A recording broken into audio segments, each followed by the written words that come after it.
Hey everybody, तो मैं आप लोगों के सामने एक किताब की एक्सप्लेन करने के लिए आई हूँ और ये किताब की नाम है सत्य की तलाश में, जो कि लिखा है डॉक्टर प्रशांत काकुड़े ने।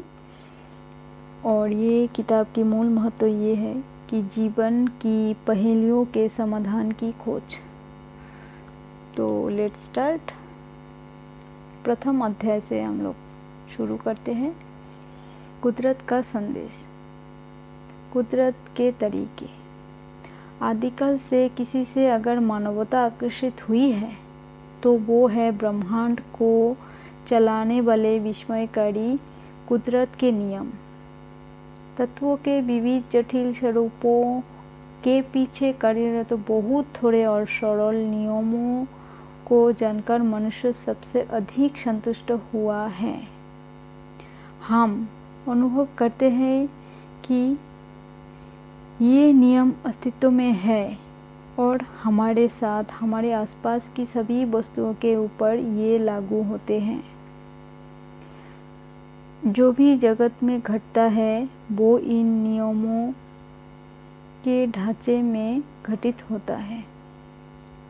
कुछ को हम जानते हैं और कुछ से अनभिज्ञ है। भौतिक शास्त्र में कई नियमों वर्णित किए हैं, जैसे कि गुरुत्वाकर्षण का नियम, थर्मोडायनामिक्स का नियम इत्यादि। रसायन शास्त्रों के अनेक नियम हैं, जैसे कि मेटाबॉलिक और फिजियोलॉजिकल प्रोसेस।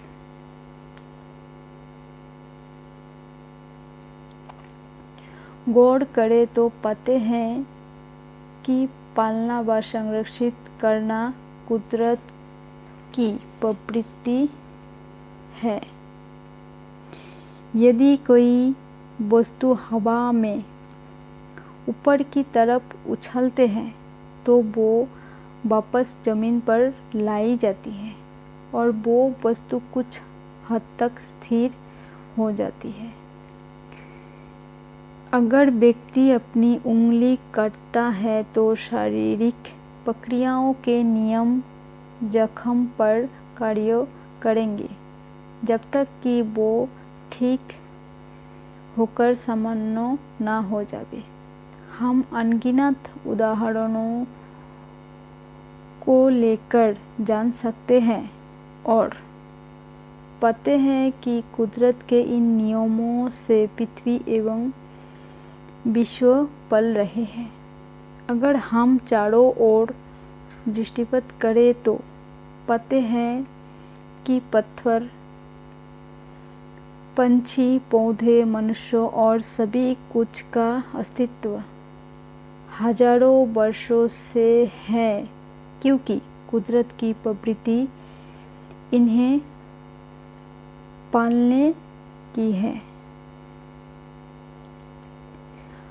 हम मूल आधार को मान सकते हैं कि कुदरत हमारी मित्र है और इसकी भूमिका जीवन और तत्वों को पालना, सुरक्षित रखना और स्थिरता प्रदान करना है। कुदरत की अपनी प्राथमिकताएं हैं और विकल्प दिया जाए तो ये हमेशा नीचे के बजाय उच्च दर्जा चुनती है, जैसे कि एक जीव को चुनने के बजाय नस्ल की रक्षा या एक अवयव के बजाय शरीर की रक्षा।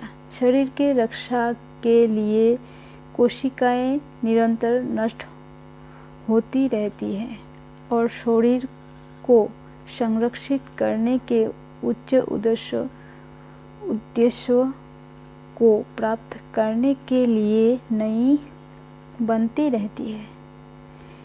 इस प्रमेय के आधार पर हम ये निष्कर्ष निकालते हैं कि यदि ऐसी परिस्थितियां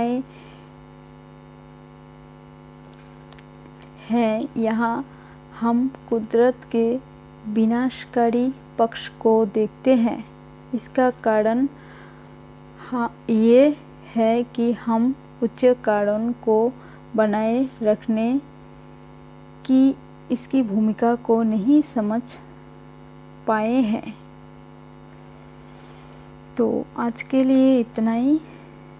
ये पहली अध्याय हम यहीं पर ख़त्म करते हैं और अगले जो अध्याय आएंगे हम अगले सेशन में कंप्लीट करेंगे। नमस्ते।